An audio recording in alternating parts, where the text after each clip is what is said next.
जब मैं शुरू में आया था तो रियल एस्टेट में गर्मियों के दिन थे, जून जुलाई के। Bye walk I was going, तो मेरे पास पानी के लिए पैसे नहीं थे, तो गर्मी थी, पसीना बह रहा था। एक प्लॉट से दूसरे प्लॉट जाना था, तो मैंने शॉर्टकट मारने के लिए प्लॉट में घुस गया। तो वहाँ पे ना रेत के अंदर मेरे पाँव जो है वो, बाद मेरी ये फीलिंग्स थी कि भाई ये 1 महीना ही मैं कंटिन्यू कर पाऊँगा। उसके बाद 1 साल में मैंने 52 मिलियन की सेल्स की एज प्रॉपर्टी कंसल्टेंट। हॉस्टल में हम लोग कोई 18-20 लोग थे, तो मैं उनकी अम्मा भी थी। खाना बनाना, रोटियां पकाना, अच्छा तो ये सब किया हुआ है। बेस्ड ऑन 2 years परफॉर्मेंस मुझे उन्होंने डायरेक्टर ऑफ सेल की पोजीशन पे प्रमोट कर दिया। सेल में प्रोडक्ट कोई नहीं खरीदता, लोग आपको खरीदते हैं। अगर आपकी समझ आ जाए किसी को, so then you will grow. अस्सलाम वालेकुम ख़वातीन और हज़रात, आप देख रहे हैं Hammad Mustafa podcast. Welcome back. It's been a while but now we are getting back to recording more episodes. आज के जो मेरे गेस्ट हैं, I am really please to have him on. इनकी स्टोरी प्योर हार्ड वर्क के बारे में। बीइंग अ पाकिस्तानी, मुझे इनको देख के बहुत ज़्यादा इंस्पिरेशन होती है, और एक ये प्राइम एग्जांपल है उन पाकिस्तानियों के लिए जो बाहर मूव होके जो करियर लैडर है उसको क्लाइंब करना चाहते हैं। अगर आप कभी दुबई आए होंगे या आपने कभी दुबई की तस्वीर देखी होगी, तो आपको it's a sea of skyscrapers. उनमें से जो स्काई स्क्रैपर्स हैं उनको आगे बेचना भी होता है। तो अगर आप कभी दुबई आए हैं तो लाजिम आपने कोई ना कोई ऐसी बिल्डिंग देखी होगी जिसको इन्होंने बेचा है। आज हम बात करेंगे शाहिद नवाज साहब से। इनका नाम रियल एस्टेट की दुनिया में अगर आप हैं तो आपने ज़रूर सुना होगा। इनकी हम स्टोरी सुनेंगे। इन्होंने स्टार्ट किया था as a security guard in the UAE and eventually they climbed the career ladder, और इन्होंने मल्टीपल डेवलपर्स की टीम्स मैनेज की हुई हैं। मुझे याद है जब मैं रियल एस्टेट में था तो वहाँ पे एक हमेशा स्क्रीन आती थी जो टॉप एजेंट्स का पिक्चर लगी होती थी, और उनमें जो एक पाकिस्तानी होते थे among the many other nationalities, वो एक शाहिद नवाज साहब भी होते थे। तो without further do, welcome to the podcast. Thank you Maaz भाई, थैंक यू सो मच। कैसे हैं आप? I am really please to have you on. Before we get into the money side of things, real estate, career वगैरह, मैं पहले आपसे जानना चाहता हूँ कि आप एग्जैक्टली कहाँ से हैं पाकिस्तान में? मैं पाकिस्तान में एक छोटा सा शहर है जफरवाल, जी जी वहाँ से 8 किलोमीटर टुवर्ड्स शकरगढ़ जब आप जाते हैं, जी जी। तो वहाँ पे एक छोटा सा गाँव है रसूल नगर। सही सही। सो मैं वहाँ पे पैदा हुआ था, अच्छा, अच्छा। और उसके बाद फिर इवेंचुअली अभी कोई 12 साल पहले हम लोग रावलपिंडी मूव हो गए थे फैमिली के साथ। मैं इधर आ गया था 13 साल पहले, 2012 में। अच्छा, आप 2012 में यहाँ पे आए जी हैं? बिल्कुल। ठीक है ठीक है। तो चल पहले स्टार्ट करते हैं, आपकी पाकिस्तान में लाइफ किस तरह की थी, थोड़ा आप बताइए कि आपका चाइल्डहुड कैसा था, टीनेज कैसी थी? तो हम लोग, मेरे जो फादर हैं वो सऊदी अरब रहे हैं सारी लाइफ, मोस्टली सऊदीया में वो जॉब करते थे। अ, जब मैं 1988 में पैदा हुआ था। उसके बाद जो हमारा मकतब था वो एक कब्रिस्तान में ओपन ग्राउंड था, वहाँ पे बैठ के हम पढ़ते थे, अच्छा अच्छा। टाट वाले स्कूलों के। उसके बाद फिर प्राइमरी मैंने एक पिंडी बोड़ी, एक कस्बा है, वहाँ पे किया प्राइमरी स्कूल में। फिर 6th क्लास में आ गया, मैं ABC का पता चला था कि व्हाट इज़ ABC। फिर उसके बाद मैट्रिकुलेशन मैंने गजाली पब्लिक स्कूल, जफरवाल एक शहर है, वहाँ पे की। ठीक है। फिर FSC के लिए मैं रावलपिंडी मूव हो गया। वहाँ पे हमारे फूफो हैं, उनके घर में मैं रहा 2 साल। FSC मैंने गार्डन कॉलेज रावलपिंडी से की। उसके बाद फिर मैंने BCom Sialkot college of commerce Sialkot से किया। BCom से ऑनवर्ड्स जो है वो मैं प्रैक्टिकल लाइफ जो है वो शुरू कर दी थी, क्योंकि उस टाइम पे जो है वो वाले साहब सऊदीया से पाकिस्तान आ गए, and then we have to suffer some financial stuff. सही से। तो BCom में क्या होता था कि सुबह मैं कॉलेज जाता था, शाम में जो है वो 6 से 7 घंटे की पार्ट टाइम जॉब थी। वहाँ पे एक डॉक्टर सईद राजी के नाम से क्लिनिक है सियालकोट में, ENT स्पेशलिस्ट है, तो उनके पास जॉब थी। फिर घर आके हॉस्टल में हम लोग कोई 18-20 लोग थे, तो मैं उनकी अम्मा भी थी। खाना बनाना, रोटियां पकाना, अच्छा अच्छा। तो ये सब किया हुआ है। तो वो बहुत अच्छे साल थे। अब मैं जब वो याद करता हूँ, उस टाइम पे हमें टफ लगते थे, लेकिन प्रैक्टिकल लाइफ में जैसे जैसे आप टाइम गेन करते जाते हैं, तो पिछले दिन ऐसा आपको ही ज़्यादा है, अच्छे बिल्कुल ऐसा ही है। बड़ा रिलेटेबल नॉस्टैल्जिया होता है एक चीज़ का। जी। तो आपने मुझे बड़ी इंटरेस्टिंग बात बताई पॉडकास्ट शुरू होने से पहले कि आपके एक्चुअली गांव में बड़ी लेट बिजली आई थी, एक्चुअली आपने बताया। जी, हमारे गांव में 2003 में जब मैट्रिक के एग्ज़ाम्स हमने दिए, तो उस टाइम पे इलेक्ट्रिसिटी आई थी। पहले हम लोग लालटेन में पढ़ते थे बैठ के।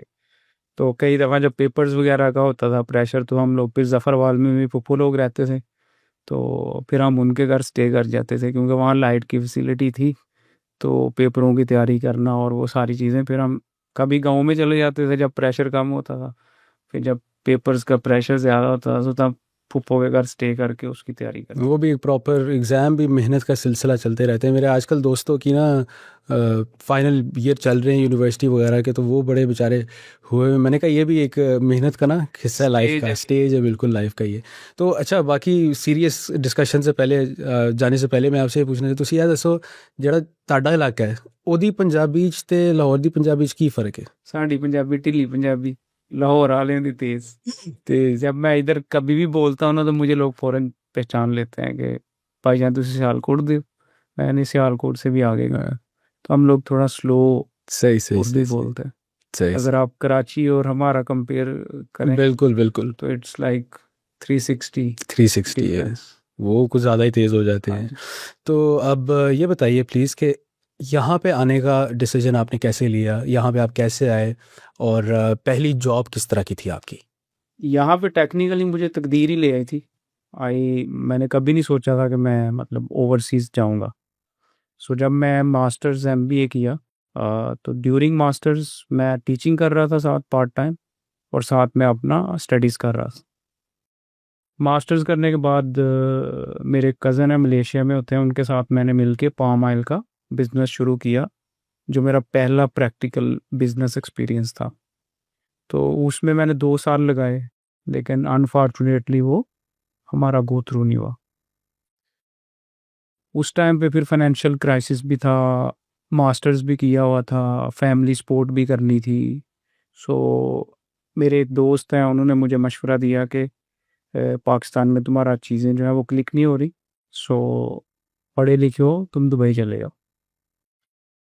उन्होंने मेरा विज़िट वीज़ा अरेंज किया। तब 2 महीने का विज़िट हुआ करता था, 1 महीने का पहले मिलता था, फिर 1 महीने की एक्सटेंशन मिलती थी।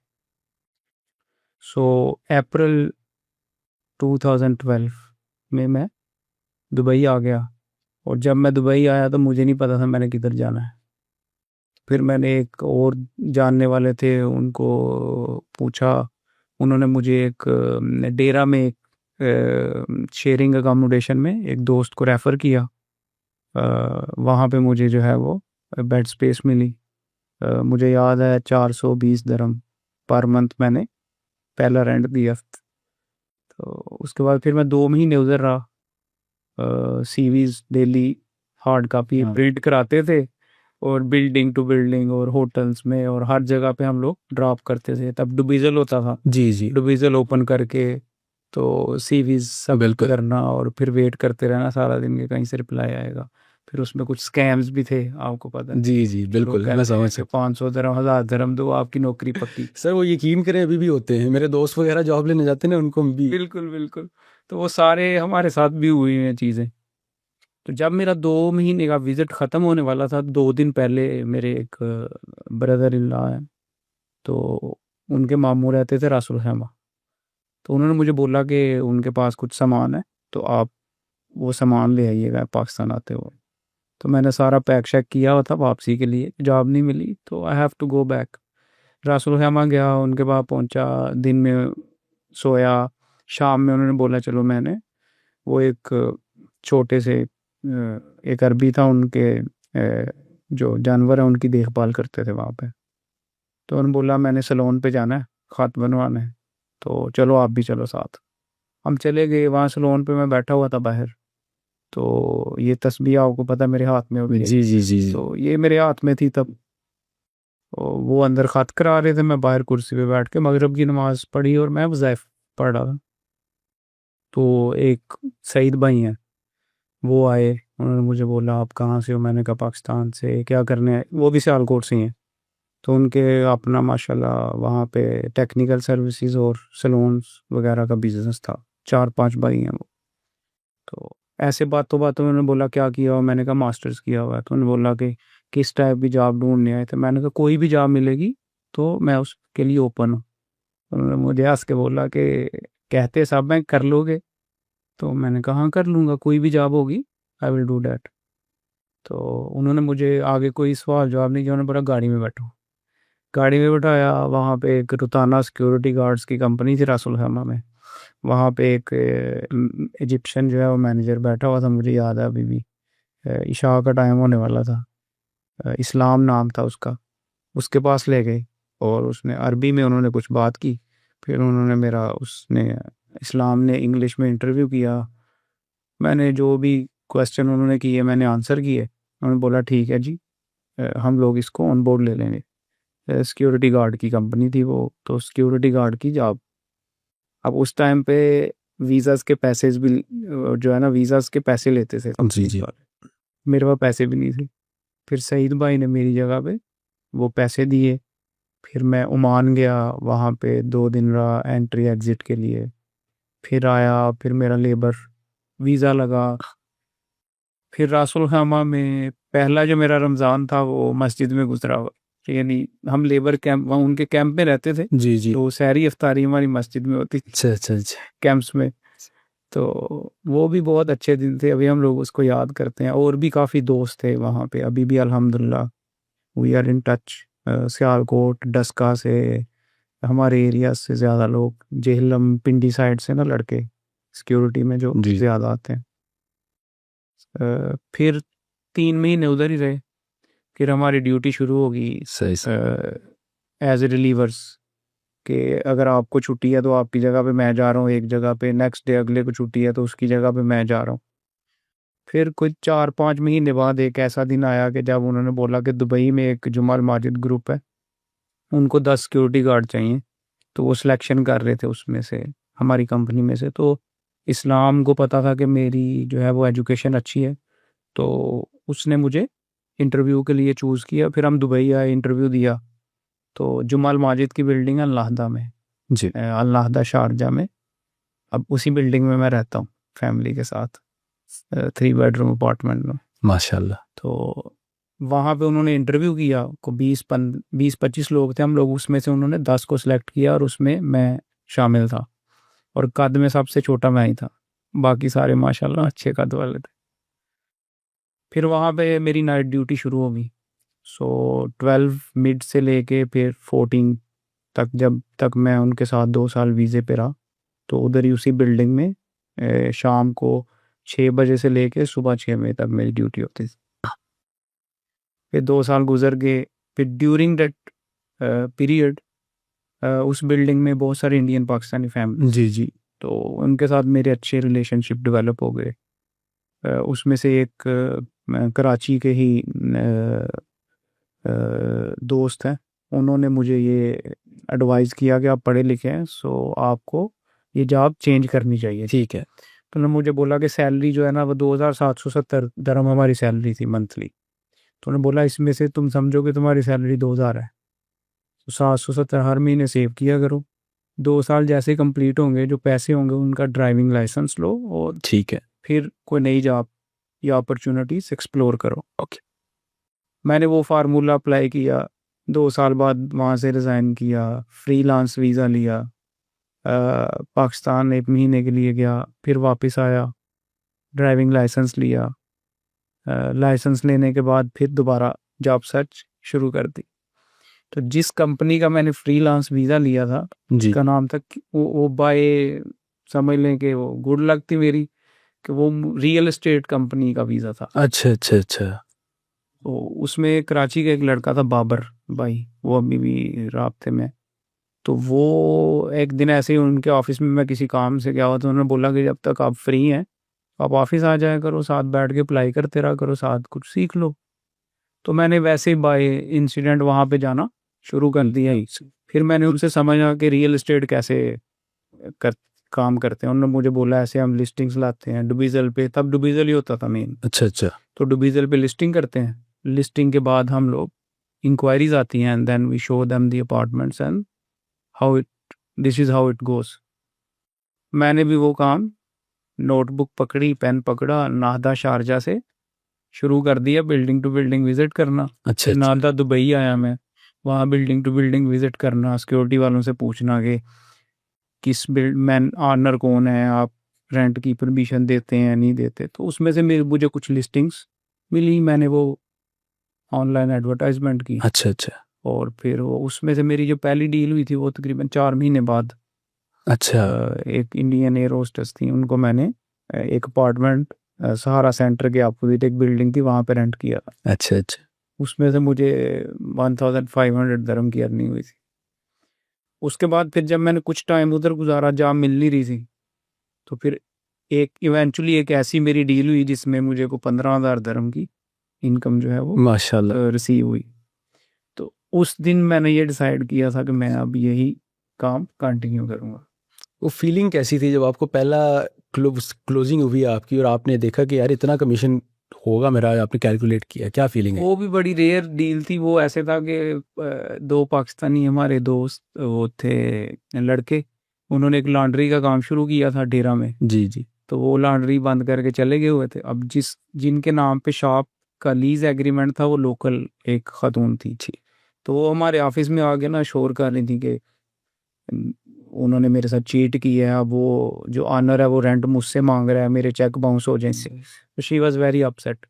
मैं सुन रहा था, मैंने उन्हें बोला कि इसका कोई सोल्यूशन है क्या? तो उन्होंने बोला कि इसका सोल्यूशन ये है कि अगर कोई और बंदा ये शॉप टेक ओवर कर ले और जो चेक्स हैं वो पे कर दे तो मैं इस मुसीबत से निकलूँगी। मैंने वो शॉप की चाबियां ली उनसे, डेरा मैं मेट्रो पे बैठ के गया और शॉप के अंदर बड़ा मैस था। अ, खैर मैंने वो वहाँ पे सामने सुपरमार्केट थी, वहाँ से चार्ट लिया, मोटा मार कर लिया, वहाँ लिख दिया शॉप पर सेल। ठीक। वहाँ से मुझे ना इंक्वायरीज आना शुरू हुई। सही से। हफ्ता 10 दिन बाद मुझे एक कस्टमर मिला इंडियन, उनकी ऑलरेडी गारमेंट्स की बहुत ज़्यादा शॉप्स वहाँ। सॉरी, आपने डायरेक्ट उस बोर्ड पे नहीं रिलाई किया, वो जो आपने उधर लगाया था? उस बोर्ड पे भी रिलाई किया मोस्टली, यानी लीड मुझे वहाँ से ज़्यादा फ़ोन आ रहे। ठीक है ठीक है। लेकिन साथ में डुबिजल पे भी पोस्टिंग की, ठीक है। तो मुझे वो कस्टमर मिले, वो इंडियन थे, उनके गारमेंट्स के बहुत सारे स्टोर थे। तो उन्होंने मुझे बोला, तब की मनी चलती थी डेरा में ना कि आपने शॉप रेंट पे लेनी है, यू हैव टू पे की मनी। ओके। हमने उसे बोला कि 75,000 की मनी है। So we agreed on 50,000। उसमें से जो लोकल थी उनका पार्ट था, कुछ कंपनी का पार्ट था और मेरे हिस्से में 15,000 आए। तो मेरे लिए उस टाइम पे 15,000 was very big amount. So I was very excited कि भाई मैंने तो अच्छी दिहाड़ी लगा ली। माशाल्लाह। फिर मैं उम्रे पे चला गया उन पैसों से। फिर जब मैं वापस आया तो मैंने फिर यही बोला कि मैं अब इसको एज परमानेंट जॉब मैं कंटिन्यू करूँगा। So then it clicked. फिर मुझे मेरे जो पहले सेल वाले कस्टमर थे ना प्रॉपर, वो हसन भाई हैं, अभी 3 दिन पहले आए हुए थे मेरे अच्छा ऑफिस अच्छा में। अच्छा। So he is like a family now. Karachi से हैं वो भी, सऊदी अरब होते हैं। तो वो मुझे मिले डुबिजल के थ्रू। उनको मैंने पहली प्रॉपर्टी सेल की, उससे भी मुझे अच्छी कमीशंस जो हैं वो आई अल्हम्दुलिल्लाह। तो फिर वहाँ से मैंने 2 साल की स्टोन में कंप्लीट किए। ठीक है। अब की स्टोन में जब मेरे 2 साल पूरे होने वाले थे तो मैंने कभी जॉब अप्लाई नहीं की थी during that time frame. Freelance पे ही आप मतलब कर रहे थे? उनके साथ ही एंगेज था। जी। सुबह आते थे, ऑफिस आना, फिर फील्ड पे चले जाना, सही। शाम में वापस आना, लिस्टिंग करनी और घर चले जाना। This was the practice. जब 2 साल कंप्लीट होने वाले थे तो उन्हीं दिनों में लिंक्डइन के थ्रू अजीजी डेवलपमेंट्स के एचआर की तरफ से मुझे एक मैसेज आता है ठीक। कि we are hiring, so if you are interested share your CV. मैंने वैसे ही रैंडमली सीवी शेयर कर दी और फिर जो कंपनी के एक पार्टनर थे मैंने उनसे डिस्कस किया तो उन्होंने बोला कि ठीक है, अगर अच्छी अपॉर्चुनिटी है सो शुड मूव ऑन। मैंने एक इंटरव्यू दिया, 2 दिए, हेड ऑफ सेल से, पहले एचआर से, फिर उसके बाद हेड ऑफ ट्रेनिंग से। तो 4 इंटरव्यू है मेरे अजीजी में 2016। 4 इंटरव्यू? जी, तकरीबन 3 महीने का टाइम लगा उनमें। फिर उस अजीजी वालों ने मुझे जो है वो ऑफर लेटर इशू किया एज प्रॉपर्टी कंसल्टेंट विद 8,000 दरम सैलरी। मेरे लिए तब 8,000 fix salary was big amount. So मैंने अल्लाह का नाम लेके ज्वाइनिंग दी, ट्रेनिंग हुई और लिटरली जब मैं फ्लोर पे गया तो the environment was totally different, क्योंकि मैंने कॉर्पोरेट कल्चर में काम नहीं किया हुआ था पहले। अब ये टाई लगाना, ये सारा कुछ was very new for me. तो फिर मैंने टाइयाँ खरीदी कुछ, फिर मेरे दोस्त थे उनसे मैंने बनवाई टाई। वैसे मुझे सही। अभी भी नहीं बांधनी आती। अच्छा। तो फिर मैं फ्लोर पे जब मैं गया ना हमाद भाई, तो जो मेरी इंटरनल फीलिंग थी ना, आई वाज सुपर स्केयर्ड। 2-3 दिन बाद मेरी ये फीलिंग्स थी कि भाई ये 1 महीना ही मैं कंटिन्यू कर पाऊंगा और पूरे फिर मुझे बैक टू पवेलियन की स्टोन ही जाना है। सही सही सही। तो उसमें मेरे एक मैनेजर थे आमिर शहजाद भाई, पाकिस्तानी है वो भी। तो एक दिन उन्होंने मुझे बुलाया, तो कहते हैं कि सेल कैसे होती है। तो मैंने कहा सेल आप सिखाएं, आप मेरे मैनेजर हैं। तो उन्होंने मुझे फिर कुछ टेक्निक्स बताई कि आपने सेल्स में मीटिंग्स पुल आउट करनी होती हैं इन दी ऑफिस, क्योंकि आप अभी एक्सपीरियंस नहीं है। सो आपको हमारी हेल्प लेनी पड़ेगी इनिशियल डेज में। So you bring the meetings and we will close for you. मैंने उनका वो बात जो है वो सुनी। फिर मैं जुमाल माजिद में बैग, वो उसी बिल्डिंग में, मुझे पता था कुछ फैमिलीज जो अच्छे बिजनेसमैन थे और अच्छी जॉब्स करते थे। तो मैंने वो ब्रोशर अजीज़ी के लेने, शाम में रिसेप्शन पे बैठना, लोगों से मिलना और उनको बोलना कि मैं रियल एस्टेट में हूँ और ये अपॉर्चुनिटीज़ हैं अजीज़ी, मैंने ज्वाइन किया, so if you are interested. फिर मैं उनको साइड पे लेके चला जाता था। तब तक मेरे पास गाड़ी थी टोयोटा यारिस। अच्छा अच्छा। तो साइड विज़िट करा के आमिर भाई से मीटिंग अरेंज कराना। एक सलाहुद्दीन भाई हैं हमारे, वो मेरे सीनियर थे अजीज़ी में। वो भी अभी ग्रीन ग्रुप में काम कर रहे हैं। वो मुझे असिस्ट करते थे मीटिंग्स में और प्रेजेंटेशंस में। तो इस तरह फर्स्ट मंथ जो है वो उन्हीं मीटिंग्स में से मेरी अल्हम्दुलिल्लाह जो है वो 4 सेल्स एग्जीक्यूट हुई। माशाल्लाह। वो जो 4 सेल्स की एग्जीक्यूशन थी first month was a big boost for me. फिर उसके बाद अल्लाह ताला ने मुझे जो है वो कंटिन्यूअसली माशाल्लाह। अपने करम से जो है वो ग्रोथ की तरफ ही रखा है। लेकिन पहले महीने में 4 डील्स इस तरह करना, ये कोई मतलब छोटी बात नहीं है। ये काफ़ी रियल एस्टेट में, क्योंकि मैं भी रहा हूँ, काफ़ी बड़ी बिग डील कंसिडर की जाती है ये। तो आपका क्या शिफ्ट आया, आपने क्या ऐसी चीज़ इम्प्लीमेंट की अपनी सेल्स में? कोई ऐसी टिप जो आप देना चाहेंगे, एडवाइस देना चाहेंगे लोगों को, कि जिससे आपकी इतनी डील्स होना शुरू होगी? मैं दूसरों से पूछता हूँ, जो मेरे कुलीग्स हैं ना या जो पुराने लोग हैं, कि मतलब मेरे में क्या चीज़ अच्छी है और कौन सी बुरी है, क्योंकि खुद जज करना टफ होता है। सो मुझे जो दूसरों के फीडबैक से जो चीज़ मिलती है वो यही है कि मैं मेहनत बहुत करता हूँ। और जब भी कोई कस्टमर या कोई भी कुलीग कोई भी मशवरा मांगता है, सो मैं रैंडमली आगे से जो है वो मशवरा नहीं दे देता। पहले मैं उस पे सोचता हूँ कि ये अगर चीज़ मेरे साथ हो रही होगी, अगर मेरे पास पैसे हैं और मैं ऑप्शंस एक्सप्लोर कर रहा हूँ, या अगर मुझे हेल्थ इशू है या मुझे फाइनेंशियल इशू है, या कोई भी बंदा मशवरा जब मांगता है आपसे, तो आपको उस पे पहले सोचना चाहिए कि अगर बिल्कुल आप उस जगह पे हैं तो आप इस सिचुएशन में क्या करते हैं। बिल्कुल। सो उसमें ये जो सेल्स थी ये technically relationship building was absolutely. Main stuff. Intention मेरी साफ थी। उन लोगों को मैंने प्रॉपर साइट विजिट्स कराए, मीटिंग्स अरेंज कराई। कंपनी का प्रोफाइल जो है वो मेरे मैनेजर्स जो थे उन्होंने उन्हें बताया। सो प्रॉपरली कन्विंस करने के बाद दे इनिशिएटेड दी सेल्स। तो this was the main reason कि 2 साल मैं उधर ड्यूटी पे था ना सिक्योरिटी गार्ड में। तो उन 2 सालों में जैसे फैमिलीज़ के बच्चे होते थे उनके साथ अच्छा बिहेवियर रखना, लोगों को रिस्पेक्ट के साथ बात करना, बिल्कुल। अगर उनको कोई छोटी मोटी हेल्प आउट चाहिए वो करना, तो वो ये सारी चीज़ें मुझे बचपन से थोड़ा मैं हेल्पफुल हूँ।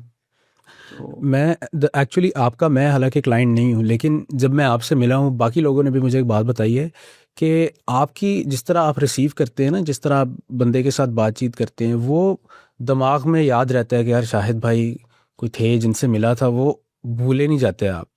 तो ये चीज़ मैंने माशाल्लाह बड़ी अच्छी आप में देखी है। इन जनरल आपके relationship building skills not only with clients but with people all across the board excellent है।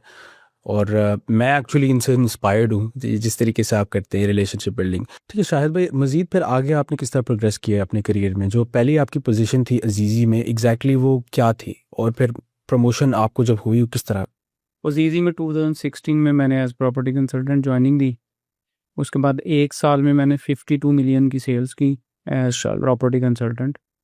सो फिर मुझे मेरी चेयरमैन मिस्टर अजीज़ी से इवेंट था, उन्होंने हमें कुछ लड़कों को सिलेक्ट करके मीटिंग की, तो उसमें उन्होंने मुझे जो है वो डायरेक्ट कंसल्टेंट से सेल्स मैनेजर की पोजीशन पे माशाल्लाह। जो है वो प्रमोट कर दिया। फिर मुझे टीम मिल गई, तो अगले 2 साल फिर मैं टीम मैनेज करता रहा।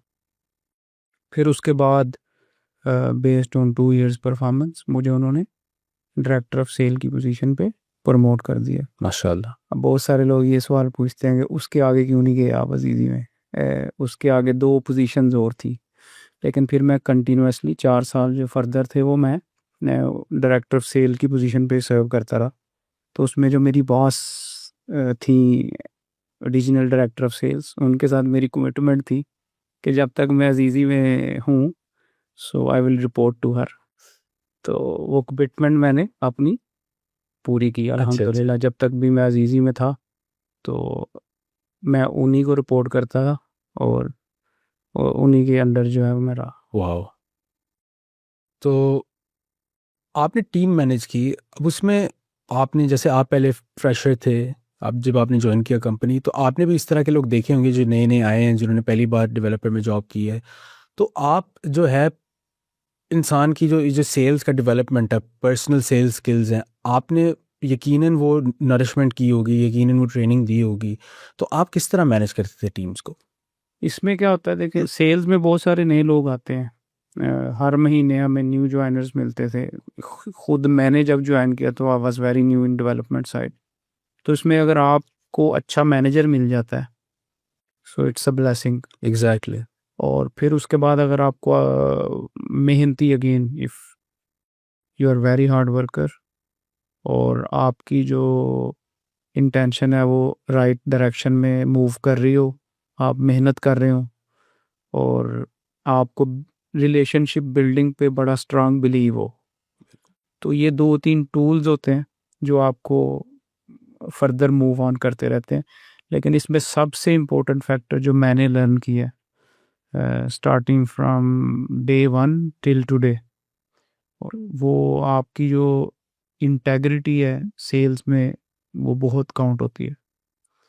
इन्वेस्टर्स आते हैं, आपसे मिलते हैं, कस्टमर्स आते हैं, आपसे मीटिंग्स होती हैं, लेकिन कस्टमर्स जो हमारे साथ सेल्स में मिल रहे होते हैं, they are very smart people. जी जी।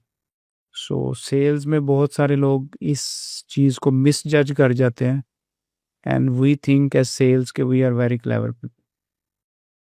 सेल्स में जो बंदा ये रियलाइज़ कर जाए कि भाई जो कस्टमर है वो हमसे ज़्यादा स्मार्ट है और उनको हमने फेयर एडवाइस करना है और हमने उनको सीधी बात बतानी है। बिल्कुल। सो सेल्स में आपने टेक्निकली डेवलपमेंट नहीं बेचनी होती, सेल्स में आपने अपनी पर्सनैलिटी जो है उसको सेल करना होता है, एब्सोल्युटली। अपनी इंटेंशन को सेल करना होता है और अपने प्रोफेशनल एक्सपीरियंस को और मैथ्स को सेल करना होता है। सेल में प्रोडक्ट कोई नहीं खरीदता, लोग आपको खरीदते हैं। अगर आपकी समझ आ जाए किसी को so then you will grow. तो आपको लगता है कि सेल्स कोई भी कर सकता है, या आपको लगता है ये स्किल ऐसा है जिससे इंसान पैदा होता है, जिसके साथ या डेवलप किया जा सकता सेल्स जो है वो कोई भी कर सकता है। मैं इस थ्योरी पे बिलीव नहीं करता क्योंकि मेरी पूरी फैमिली में आज तक, अभी तक मेरे अलावा कोई भी प्रॉपर्टी सेल्स में नहीं है। है? सही। सो हमारी फैमिली बैकग्राउंड में अगर आप जाएंगे, मेरे कज़न्स हैं वो आर्मी में हैं या कुछ बिजनेस कर रहे हैं या कोई इस तरह, मतलब मल्टीपल सेक्टर्स में है, लेकिन रियल एस्टेट सेल्स में कोई भी नहीं है। हम खुद 8 बहन भाई हैं, 6 सिस्टर्स हैं मेरी और 2 भाई हैं हम लोग, उनमें से भी मैं ही एक सेल्स में हूँ। सही। तो रियल एस्टेट सेल्स में 2014 से पहले मुझे भी नहीं पता था कि क्या होती है, व्हाट इज़ प्रॉपर्टी इन्वेस्टमेंट। तो ये एक स्किल है जो आप बाय टाइम अपने अंदर डेवलप कर सकते हैं अगर आप मेहनती हो and you have right intention.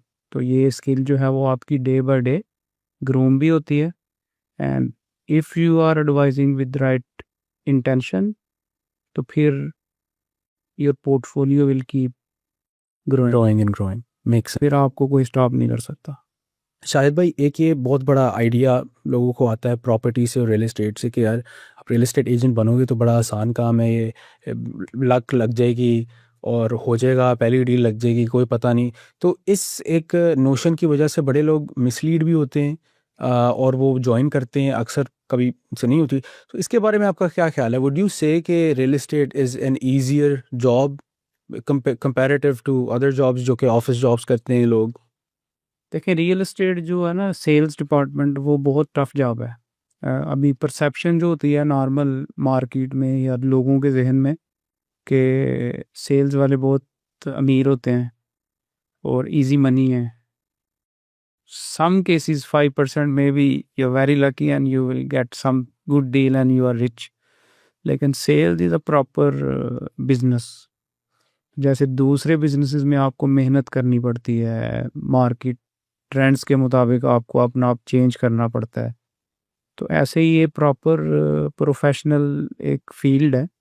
इसमें डेली बेसिस पे हमें मार्केट अपडेट्स ऑब्जर्व करना पड़ते हैं, स्टडीज़ करनी पड़ती हैं, साइट विजिट्स करने पड़ते हैं। फिज़िकल जो प्रेजेंस है ना इस फील्ड में, वो बहुत ज़्यादा आपकी। बिल्कुल। सो ये बहुत इजी जॉब नहीं है, इट्स 24/7 जॉब। इसमें आपको बहुत सारी कुर्बानियाँ देनी पड़ती हैं जब आप ग्रोइंग स्टेज पे होते हैं। बिल्कुल। फैमिली का टाइम कंप्रोमाइज़ होता है, बच्चों को आप प्रॉपर टाइम नहीं दे पाते। जो प्रोफेशनल रियल एस्टेट वाले, मैं उनकी बात कर रहा हूँ। जी जी। सो ये पैशन भी है टेक्निकली। ट्रू। अगर आप इस फील्ड के अंदर पैशनेट हैं, सो वो पैशन फिर आपको जो है वो हर चीज़ को कंप्रोमाइज़ करने के लिए एग्री कर लेता है। Make sense. इस पूरी जर्नी में आपको कौन सा वो एक दिन याद है जो कि सबसे मुश्किल था करियर वाइज? कोई ऐसा दिन या कोई ऐसा दौर? वो जब मैं शुरू में आया था तो रियल एस्टेट में, तो मैं by walk building to building visit करता, तो वो एक दिन मुझे अभी तक याद है। मैं अपनी बेटियों को भी वो सुनाता हूँ। जब कभी हम नाहदा साइड पे उस तरफ योको सिजलर एक रेस्टोरेंट है, तो उधर खाना खाने जाते हैं, तो योको सिजलर की राइट पे एक पूरी पट्टी है बिल्डिंग्स की। तो उस दिन जो है वो मेरे गर्मियों के दिन थे, जून जुलाई के, and bye walk I was going. तो मेरे जो है ना वो पानी के लिए पैसे नहीं थे, तो गर्मी थी, पसीना बह रहा था, और मैं वो एक प्लॉट से दूसरे प्लॉट जाना था, तो मैंने शॉर्टकट मारने के लिए प्लॉट में घुस गया। तो वहाँ पे ना रेत के अंदर मेरे पाँव जो है वो ऑलमोस्ट अच्छे खासे जले खूब, और फिर मुझे पसीने बह रहे हैं। फिर मैं एक मस्जिद मुझे मिली, वो उस मस्जिद में मैं आया, वहाँ पे वो वाटर कूलर का जो पानी होता है वो मैंने पिया। तो वो मेरी नज़र में जो है वो मेरी पूरे जर्नी में सबसे टफ डे था। वैसे तो बहुत सारे थे, लेकिन वो दिन मेमोरेबल है आपके लिए काफ़ी। और आप क्या कहेंगे, कौन सी वो ऐसी इस पूरी जर्नी में आपकी अचीवमेंट है that makes you the most proud? क्या वो ऐसी चीज़ है, सेल कह लें या कोई और चीज़ आपने अचीव की हो जो कि सबसे मेमोरेबल है इसके बरक्स? इसमें जो सबसे अच्छी चीज़ें हैं या जो अच्छा पार्ट है, ये है कि इस इंडस्ट्री ने मुझे बहुत ज़्यादा ग्रोथ दी है। अब उस ग्रोथ की वजह से ना बहुत सारे लोग मुझसे खुश हैं, उसमें फैमिली मेम्बर्स भी हैं और बहुत सारे दोस्त भी हैं। तो वो दूसरों की जो खुशी होती है, या बहुत सारे अननोन लोग हैं, तो जब वो मेरी वजह से कंफर्टेबल पोजीशन में होते हैं, और मतलब अल्लाह ताला ने मुझे एक ज़रिया बनाया हुआ उनकी खुशी का, तो वो चीज़ मुझे ना डेली इंटरनल सेटिस्फेक्शन भी देती है और मुझे मोटिवेट भी रखती है कि I have to do more more and more. यानी फैमिली बहुत इंपॉर्टेंट हिस्सा है लाइफ का आपके? फैमिली, लोग मतलब मैं आपको बताना, जैसे रियल एस्टेट पैशन है। जी जी जी। अब पैशन में जब आप ग्रो कर रहे होते हैं तो you have to compromise family time. जी। अभी जैसे मेरी अम्मी मुझसे ये शिकायत करती हैं कि डेली मैं बात नहीं करता उनसे, या बहुत ज़्यादा बात नहीं करता। तो ऐसे ही मेरी वाइफ को भी मुझसे ये होता है, हालांकि वो मतलब जोक स्टाइल में मुझे बोलते हैं, लेकिन आई कैन अंडरस्टैंड कि अगर मैं उनकी जगह पे हूँ तो of course they need my time. बिल्कुल। लेकिन वही अगेन, जब आप ग्रोइंग स्टेज में हो and then your focus is work, so आप फैमिली टाइम को कंप्रोमाइज़ करते हैं। लेकिन family of course is everything for any human being. बिल्कुल। तो उसमें जब आपके पेरेंट्स आपसे खुश हों, वाइफ खुश हो, बच्चे खुश हों, and so many other family members, फिर दोस्त। तो ये चीज़ें सारी बंदे को मोटिवेट करती हैं कि हाँ, we have to do more more and more. क्या आपको लगता है कि एक फुलफिलिंग और ट्रूली एक हैप्पी खुश ज़िंदगी जीने का जो एक राज है वो सिर्फ पैसा है, या आपके ख्याल में उसके अलावा भी नॉर्मली भी बंदा खुश रह सकता है? जब हम छोटे होते थे तो तब हमारा जो सोशल सिस्टम था वो डिफरेंट था। तो अगर आप मुझसे तब ये क्वेश्चन करते तो तब मैं आपको बोलता कि नहीं, पैसे के अलावा भी बंदा बड़ी अच्छी लाइफ गुजार सकता था। लेकिन अनफॉर्चुनेटली मेरे एक्सपीरियंस में या जो डेली लाइफ में मैं ऑब्जर्व करता हूँ, मैं maybe I am 100% wrong, लेकिन आज जिस दौर में हम रह रहे हैं ना, it's totally a commercial age. Make sense. So इसमें आज के दौर में अनफॉर्चुनेटली पैसा जो है वो बहुत ज़्यादा इम्पोर्टेंट फैक्टर हो गया हुआ है। बिल्कुल। आपकी रिस्पेक्ट के लिए भी, आपके सोशल गैदरिंग्स के लिए भी। इसको हम एज ह्यूमन बीइंग सारे कोलैटरली ख़त्म कर सकते हैं, लेकिन we are going towards another direction. बिल्कुल। तो पर्सनली मुझे ये फील होता है अब कि पैसा भी कहीं ना कहीं जो है वो एग्जिस्ट करता है to bring happiness in our lifes. ऐसा हुआ कि पैसे बिफोर सक्सेस जो आपने अचीव की, उससे पहले कुछ ऐसे लोग थे जो आपको डिफरेंटली देखते थे या ट्रीट करते थे, और जब पैसा आया तो बिल्कुल ही उनका बिहेवियर? बड़ी लंबी लिस्ट है, उसमें बहुत सारे करीबी लोग भी हैं। मुझे याद है जब मैंने यहाँ पे आना था विजिट पे, तो मेरे पास पैसे नहीं थे। तो विजिट वीज़ा मैंने आपको बताया ना, मेरे दोस्त हैं कामिल भाई, तो उन्होंने मेरे लिए अरेंज किया। फिर टिकट करवानी थी, तो टिकट के लिए मैंने को 3-4 लोगों को रिक्वेस्ट की, और मुझे कहीं से भी यस नहीं हुई। फिर मैंने किसी और चैनल से उधार लेके टिकट शिकट अरेंज की, और फिर मैं आया। फिर जब मैं यहाँ पे आया, सो देन अगेन जो पहले 4-5 महीने थे विदाउट सैलरी टफ थे, बट समहाउ अल्लाह ताला जो है वो आपके लिए इसबाब पैदा कर देता है।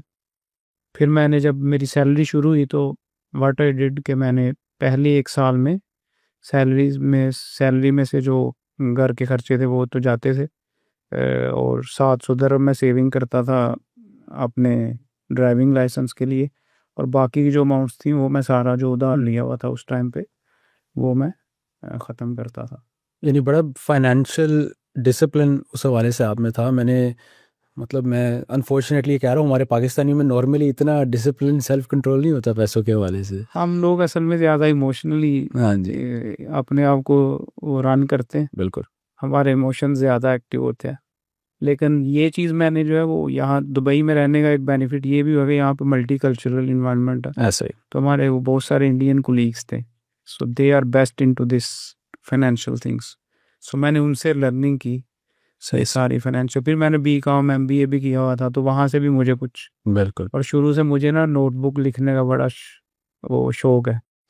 अभी लास्ट मंथ मेरे बहनोई ने मुझे वो पुरानी मेरी डायरी थी 2009 या 10 की, तो उसकी कुछ पिक्चर्स बना के मुझे शेयर की हुई थी जो उन्होंने अपने पास सेव रखी है। तो उसमें भी मैं डेली रूटीन में लिखता था कि मैंने 4 बजे ये करना है, 7 बजे ये करना है, और ये सही।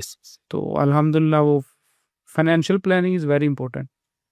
अगर आप फाइनेंशियल प्लानिंग नहीं करते तो फिर क्या होता है, आपका खर्चा खर्चा ज़्यादा होता है, इनकम कम होती है, then you start taking loans, और फिर वो एक लंबी साइकिल चला जाता है, दलदल में आप फंस जाते हैं। बिल्कुल ऐसा ही है। तो मैं लोगों को ये मैं अपने एक्सपीरियंस में लोगों को यही, अपने सर्कल में जो फ्रेंड्स हैं या जो भी जानने वाले, उनको यही बोलता हूँ कि अगर अल्लाह ताला ने फॉर स्पेसिफिक टाइम हमें लिमिटेड रिसोर्सेज दिए हुए हैं, हमारी इनकम कम है, सो हमें उसी के मुताबिक अपने आप को डाल लेना चाहिए। बिल्कुल।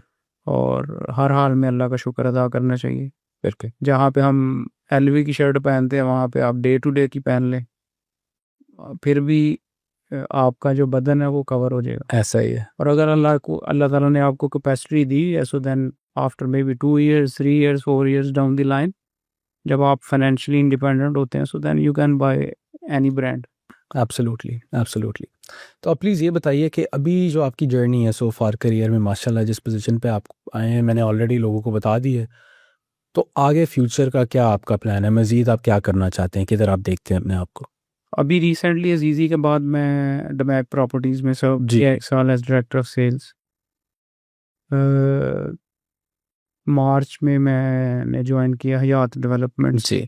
तो हयात डेवलपमेंट्स जो है ये समझ लें डमैक को छोड़ के एक नया डेवलपर जो है उसको ज्वाइन करना। उसके पीछे रीज़न यही है कि यहाँ पे जो है वो अफजाल भाई हैं हमारे, जो अजीज़ी में हमारे बहुत सीनियर होते थे। So he has started this venture with Ikhlaq भाई। तो उनकी वजह से मैंने ये डेवलपमेंट ज्वाइन की है। अब इसकी बेसिक रीज़न ये है कि हम लोग सारे लाइक माइंडेड लोग हैं और वो डेवलपमेंट साइड में बहुत माशाल्लाह प्रोफेशनल है। मुझे अल्लाह ताला ने सेल्स एंड मार्केटिंग में एब्सोल्युटली। स्किल्स दी हुई है। सो हमें मार्केट के ग्रे एरियाज़ का पता है।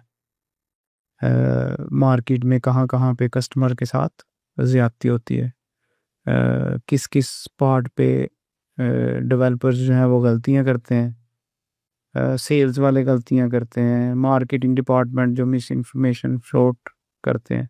सो हम लोगों ने वो सारे ग्रे एरियाज़ को टिक मार्क किया, जो कस्टमर्स के पेन पॉइंट्स हैं उनको राइट डाउन किया। तो हयात डेवलपमेंट्स को बनाने का मेन जो पर्पस या मकसद है, of course financially we will get benefits out of this, लेकिन इसमें मेन जो रीज़न है वो ये है ज्वाइनिंग की, कि इसमें हमें 101% क्लैरिटी है कि what we are saying to anyone. यानी इसमें कोई हिडन चीज़ नहीं है जिसका मुझे पता हो कि भाई मैं आपके साथ कमिटमेंट दे रहा हूँ, let's say delivery time. So if I am promising you 2 years, in big developers may be can be 3, 4, 5 years। यहाँ पे हमें ये एक एज है कि हमें पता है कि हमने कब कंस्ट्रक्शन स्टार्ट करनी है, ग्रे स्ट्रक्चर कब रेडी होगा, फिनिशिंग कब होंगी, फिनिशिंग स्टेज में जो है बिल्डिंग में हमने कैसे कंट्रोल रखने हैं क्वालिटी पे और मटेरियल्स पे और वो सारी चीज़ें। तो हयात डेवलपमेंट को ज्वाइन करने का एक बड़ी रीज़न यही है कि now I want myself into that position जहाँ पे मुझे जो है वो जो 19-20 की मिस कमिटमेंट्स होती थी विद अदर ब्रांड्स, यहाँ पे नहीं है। So, यहाँ पे we are 100% crystal clear, okay, we know what we are doing and we know what we are saying. Make sense, excellent. आगे मैं आपसे बस ये पूछूंगा कि आपकी तरह ही अगर कोई दुबई आता है पाकिस्तानी, पॉडकास्ट के स्टार्ट करने का मकसद यही था कि जो आपकी तरह इंस्पिरेशनल पाकिस्तानीज़ हैं, सक्सेस स्टोरीज़ हैं, वो यूथ तक पहुंचाई जाएं और यूथ को एक आइडिया मिले कि उन्होंने अपनी ज़िंदगी के साथ क्या करना है। तो अभी जो पाकिस्तानी यंग पाकिस्तानीज़ अपना करियर स्टार्ट कर रहे हैं, उनको आप क्या एडवाइस करेंगे? अभी मेरे सर्कल में बहुत सारे लोग रेफरेंसेस में आते रहते हैं। कुछ लोग पाकिस्तान से भी बैठ के एडवाइस लेते हैं या जो भी हमसे मशवरा करते हैं। तो उसमें देखें अगेन मेरी तरह के बहुत सारे और भी लोग हैं यहाँ पे जिन्होंने स्क्रैच से शुरू किया। तो मैं लोगों को यही कहता हूँ कि जब आप दुबई आएँ या किसी भी दूसरे कंट्री में आप जब जाते हैं, so you have to start from zero. बिल्कुल। जब आप ट्रैवल करें तो don't rely on anyone. Mentally आप अपने आप को इतना स्ट्रांग करके आए पाकिस्तान से कि आपको 10 लोगों के साथ रूम भी शेयर करना पड़ेगा, आपको दूसरी नेशनैलिटीज़ के साथ रहना भी पड़ेगा, आपको भूखा भी रहना पड़ेगा, आपको बहुत सारी ऐसी चीज़ें करनी पड़ेंगी जो आपकी पर्सनैलिटी लाइक नहीं करती।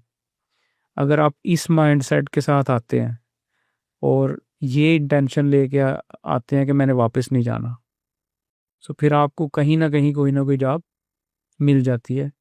और शुरू में अगर आपने पीएचडी भी की हुई है तो नई जगह पे अगर आपको कोई भी जॉब मिलती है ना, सो गो फॉर इट। 2 साल 3 साल स्ट्रगलिंग ईयर्स होते हैं किसी भी नई जगह पे। अगर आपने दुबई या किसी और कंट्री में 2-3 साल पहले स्ट्रगल कर ली, then nobody can stop your growth. बहुत सारे लोग अनफॉर्चुनेटली दूसरे लोगों पे रिलाई करके आते हैं। यहाँ पे आके स्टोरी डिफरेंट होती है, उनके माइंडसेट में डिफरेंट पिक्चर होती है, तो इवेंचुअली क्या होता है, फिर वो वापस बैक होम चले जाते हैं। तो अनफॉर्चुनेटली हमारी इकोनॉमिक सिचुएशन जो है आपको पता है, जी जी अनएम्प्लॉयमेंट रेट बहुत ज़्यादा है, अपॉर्चुनिटीज़ कम है, सो लोग जो हैं वो परेशान हैं। तो पर्सनली मैं लोगों को यही एडवाइस करता हूँ कि Dubai is the best city for opportunities. यहाँ आएँ, मेहनत करें, बहुत ज़्यादा पहले 2-3 साल बहुत अच्छे से ख्वाब नहीं देखें, और फिर जब आप सेटल डाउन हो जाते हैं स्टेज बाय स्टेज, देन इंशाल्लाह everyone can grow in this city. ठीक है शाहिद भाई, आप ये बताइए, पाकिस्तानियों की आप बात कर रहे हैं, आपने उनको बहुत अच्छी एडवाइस भी दी है। जो यहाँ पे पाकिस्तानी आते हैं, कोई भी रियल एस्टेट में जो दुबई में जिसने एक्सपीरियंस किया हुआ है काम, उसको ये पता है कि पाकिस्तानी टॉप पे हैं नेशनैलिटीज़ जो कि सक्सेसफुल है रियल एस्टेट में। बिल्कुल। टॉप की कंपनीज देख लें आप एक खुद एग्जांपल हैं बहुत सक्सेसफुल रियल एस्टेट में पाकिस्तानी। तो यहाँ पे आके कैसे इतने सक्सेसफुल हो जाते हैं पाकिस्तानी? क्या हमारे खून में ऐसी चीज़ है, क्या हम लोगों में ऐसी चीज़ है कि हम सेल में नंबर 1 है? हम लोग मेहनती बहुत हैं पहले नंबर पे, फिर हम लोग स्मार्ट हैं। जी जी फिर पाकिस्तान से जो ज़्यादा लोग यहाँ पे आते हैं वो एजुकेशन भी लेके आते हैं, बिल्कुल। स्मार्टनेस भी होती है, और मेहनती भी हम लोग। सो जब आप मेहनत करते हैं तो फिर अल्लाह ताला उसमें आपको ग्रोथ देता है। और हमारे पाकिस्तानी ज़्यादा लोग जो पढ़े लिखे लोग आते हैं वो किसी ना किसी एंगल से रियल एस्टेट में ही आगे फिट होने की ट्राई करते हैं। बिल्कुल। सो अल्हम्दुलिल्लाह ये बड़ी खुशी होती है कि पाकिस्तानी जो हैं वो बहुत अच्छा कंट्रीब्यूट कर रहे हैं दुबई रियल एस्टेट ग्रोथ में। पाकिस्तानियों को सेल बहुत अच्छी चीज़ करने की आती है, किसी भी चीज़ को बोलें उसको सेल कर सकता है पाकिस्तानी। तो पाकिस्तान, आपके ख्याल में ख़ुद हम अपना मुल्क सेल नहीं कर सकते इन द सेंस के इन्वेस्टमेंट के आइडिया से? हमारी जो फॉरेन इन्वेस्टमेंट है पाकिस्तान में बहुत कम है रिलेटिवली स्पीकिंग। तो ये पॉसिबल नहीं है कि कभी ऐसा हो कि हम पाकिस्तान भी बेचें, पाकिस्तान अपना मुल्क जो है उसकी तरफ भी कुछ लेके आया जाए? बिल्कुल कर सकते हैं, लेकिन उसमें क्या होता है कि अब जैसे दुबई गवर्नमेंट जो है वो आपके सामने एक सेट एग्जांपल है। बिल्कुल। सो अगर आप 25 साल पहले दुबई देखें, तो अगर आप 25 साल पहले होते और आपको मैं बोलता दुबई विज़िट करें, तो आप बोल देते नो। सो 25 सालों में दुबई गवर्नमेंट ने जो किया, अगर हम लोग पाकिस्तान में पाकिस्तानी गवर्नमेंट्स उसी डायरेक्शन को फॉलो कर लें, कल्चरल हार्मनी, उसके बाद नो पॉलिटिकल फाइट्स, ठीक है जी, उसके बाद टूरिज़म सेक्टर को बहुत ज़्यादा हम लोग ग्रो कर सकते हैं। पाकिस्तान में बहुत ज़्यादा नेचुरल अल्लाह ताला ने जो है वो ब्यूटी दी हुई है, बिल्कुल। लेकिन अनफॉर्चुनेटली हमारी जो डायरेक्शंस हैं डिसीजन मेकर्स की, they are not towards the growth. बिल्कुल। तो ये एक अनफॉर्चुनेट हमारे साथ एक सिचुएशन है।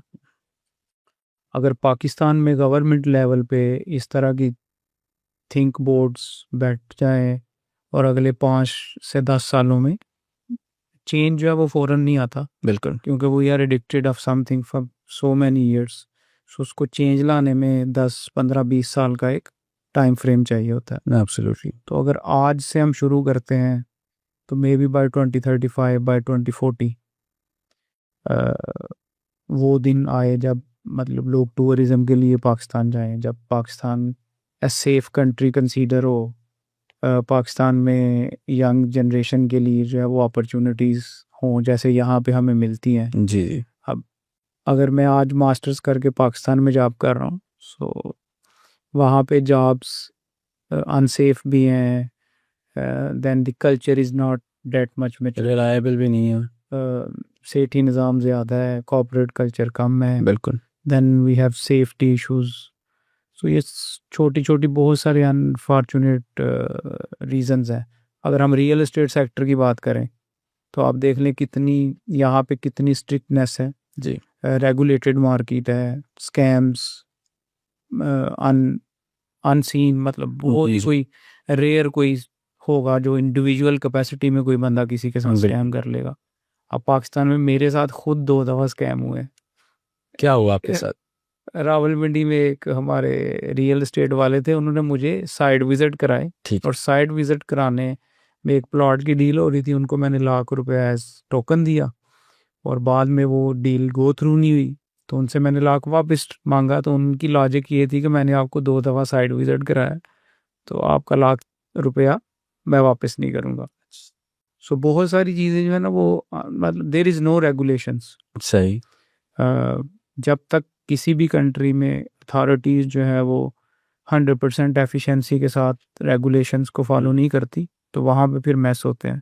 बिल्कुल। तो हमारी अब रियल एस्टेट की इंडस्ट्री क्यों नीचे जा रही है, हालांकि we have a lot of potential. Absolutely. So वहाँ पे थिंक टैंक्स नहीं है, डिसीजन मेकिंग जो है वो क्लियर डायरेक्शन के साथ नहीं है और उस वजह से day by day we are going towards down side. Make sense.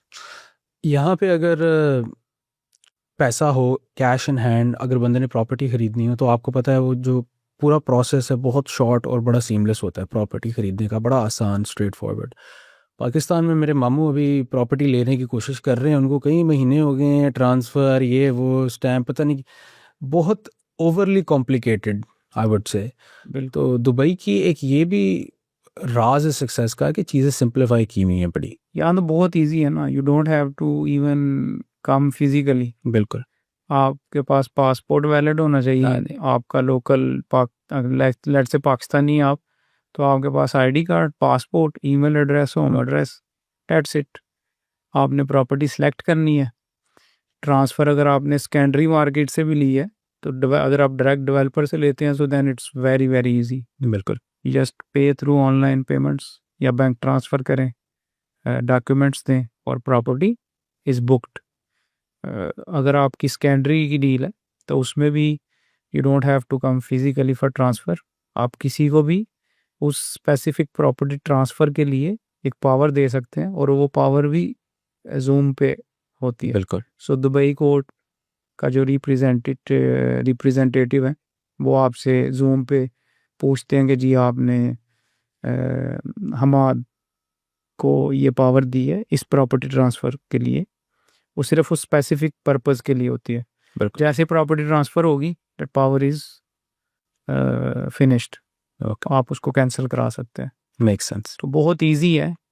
Pakistan में मैं अपनी फाइलें अभी कुछ फाइलें थी मेरी वो मैं बेचने की ट्राई कर रहा हूँ, तो उसमें जो मेरे वहाँ पे रियल एस्टेट एडवाइज़र हैं, तो पहले मैं यहाँ से फिज़िकली पाकिस्तान एम्बेसी मुझे जाना पड़ा। अच्छा। फिर उनके नाम पे पावर बनानी पड़ी, फिर वहाँ अंगूठे लगाने पड़े, फिर वहाँ जाके वो कहीं जाके टेस्टेशन कराई उन्होंने। तो वेरी लॉन्ग प्रोसेस, वही मैनुअल पेपर वर्क पे हम चल रहे हैं। दुबई गवर्नमेंट ने सबसे बेस्ट चीज़ ये की कि everything is digital, there is no paper involved in any government transactions. बिल्कुल पेपरलेस गवर्नमेंट है। एब्सोल्युटली। आपका दीवा का बिल आपको ईमेल पे आता है, पुलिस का फाइन ईमेल पे आता है, प्रॉपर्टी की ऑनरशिप अकूद टाइटल डीड बिल्कुल ईमेल पे आती है। So everything is digital.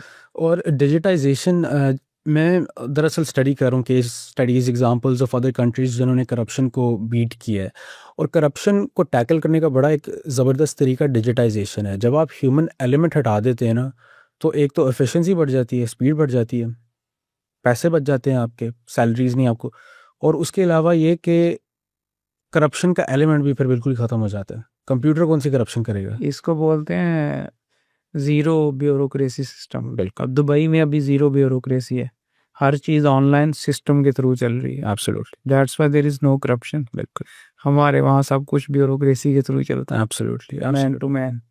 और वही चीज़ है कि यहाँ पे जो आते हैं पाकिस्तानीज़ और इंडियंस, वो सेम लोग हैं। कोई इधर आके खून नहीं तब्दील हो गया, डीएनए नहीं तब्दील हो गया, लेकिन वो कह लें कि रोड पे ना मार्किंग्स लगी हुई हैं, पता है कि यार इस रास्ते में जाना है। जब वो मार्किंग्स ही ना हो, जब डायरेक्शन ही ना पता हो कि किस बाउंड्री के अंदर रहना है, तो बड़ा मुश्किल हो जाता है। हम लोग यहाँ पे सीधे रहते हैं, वहाँ जाके हम लोग टेढ़े हो जाते हैं, क्योंकि वहाँ पे हमें पता है there is no rule of law, यहाँ पे हमें पता है there is rule of law. तो हम इंडिविजुअल कैपेसिटी में भी हमारी बहुत सारी ऐसी चीज़ें हैं जिसने हमें इस स्टेज पे बिल्कुल पहुंचाया। बिल्कुल। एक ये भी फिनोमेना है ना शीप साइकोलॉजी का, कि जो एक आपका इर्द गिर्द क्राउड है जो करता है, आपको लगता है कि वो सोशली एक्सेप्टेबल चीज़ है। जैसे कूड़ा वगैरह फेंकना जो है, जब यहाँ पे कोई कूड़ा नहीं फेंकेगा तो खुद फेंकते हुए ऑड वन आउट फील होगा बंदे को, कि मैं ना थोड़ा, जब हर जगह पे कोई कूड़ा फेंक रहा है, अगर आप नहीं भी फेंकने वाले कूड़े वाले बंदे, आपको फिर भी लगेगा ये ऐसे ही होता है, लोग देखो देखी फिर वो हॉबी एज हॉबी आप उस चीज़ को अडॉप्ट कर लेते। जी जी बिल्कुल, एब्सोल्युटली ऐसा ही है। अब थोड़ा रियल एस्टेट से हट के मैं जानना चाहूँगा आपकी थोड़ी जो पर्सनल लाइफ है, काम के अलावा टू वाइंड डाउन आप क्या करते हैं, हॉबीज़ क्या हैं आपकी, इंटरेस्ट्स? मेन इंटरेस्ट तो मेरा रियल एस्टेट ही है, तो I work many hours even, मतलब ऑफिस आवर्स के बाद भी मैं ऑफिस में होता हूँ ज़्यादा, और घर जाके मेरी 4 बेटियां अल्हम्दुलिल्लाह, सो उनके साथ कुछ टाइम स्पेंड हो जाता है। फिर उसका वीकेंड्स पे बच्चों को लेके शॉपिंग मॉल चले गए या किसी पार्क में चले गए। महीने में 1 या 2 वीक में ट्रैवल कर रहा होता हूँ अच्छा डिफरेंट कंट्रीज़ में, बिजनेस से रिलेटेड है। ऐसे ही।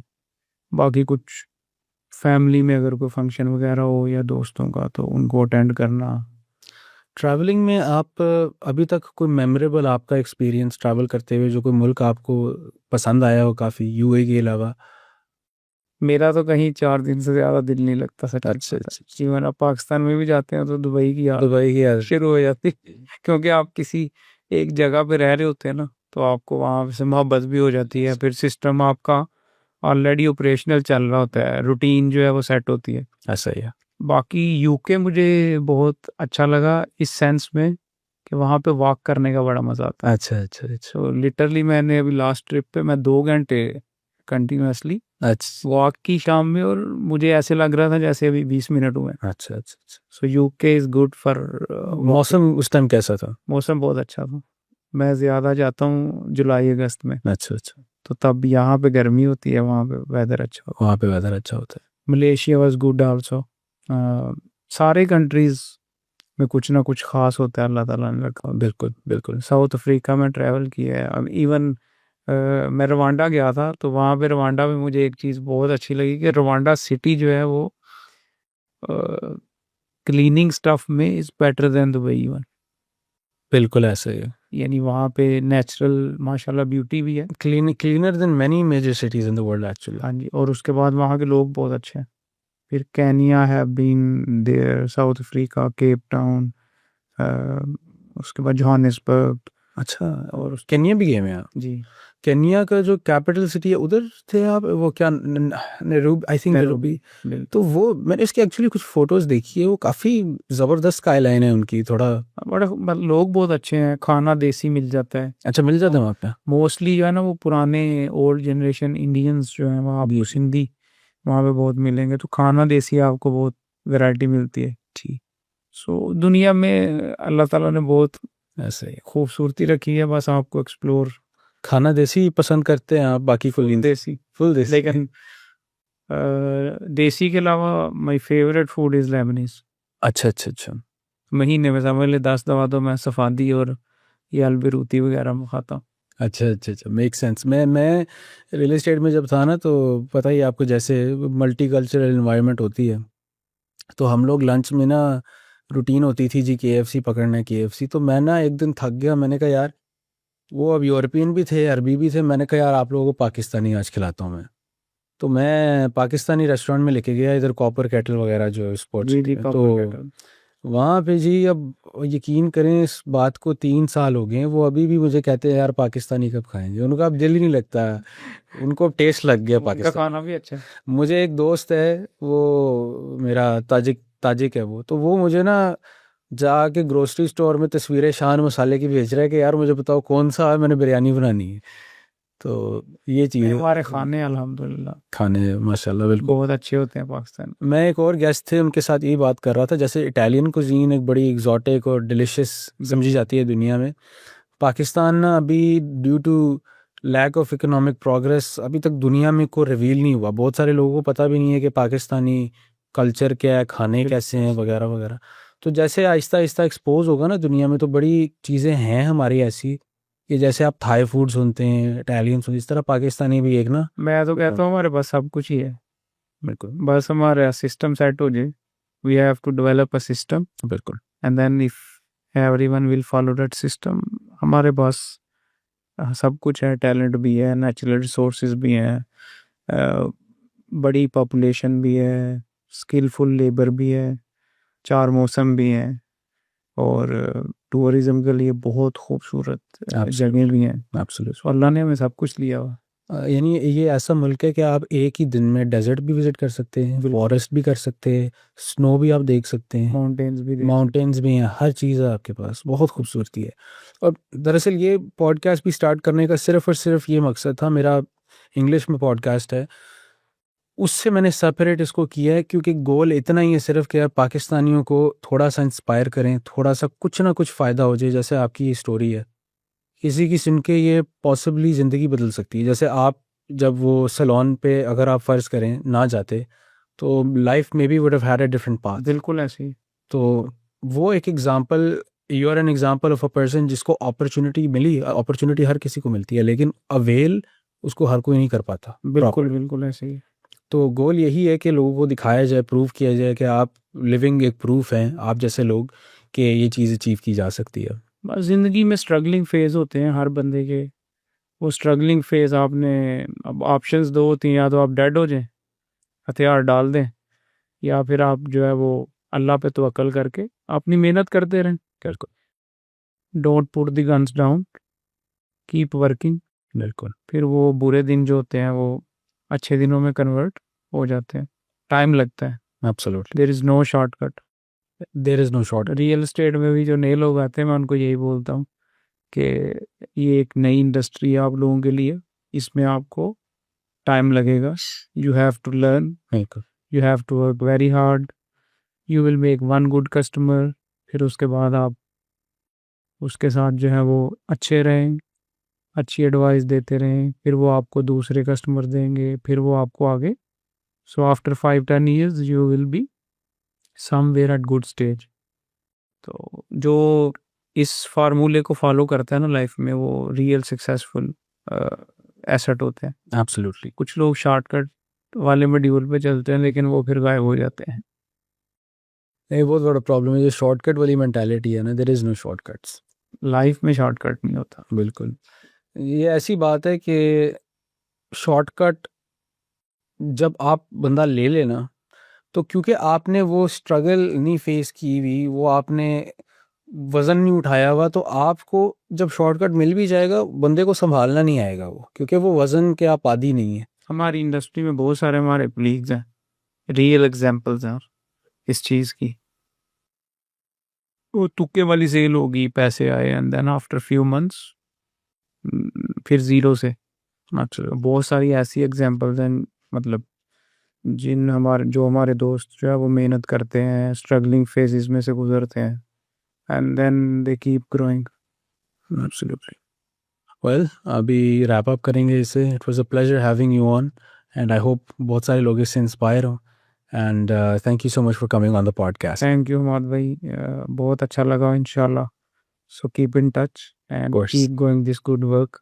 Thank you. आपकी वजह से अगर एक भी बंदा जो है वो क्लिक कर गया तो it's a very good mission. Actually आपकी वजह से, thank you so much. Thank you. अस्सलाम वालेकुम. अस्सलाम वालेकुम।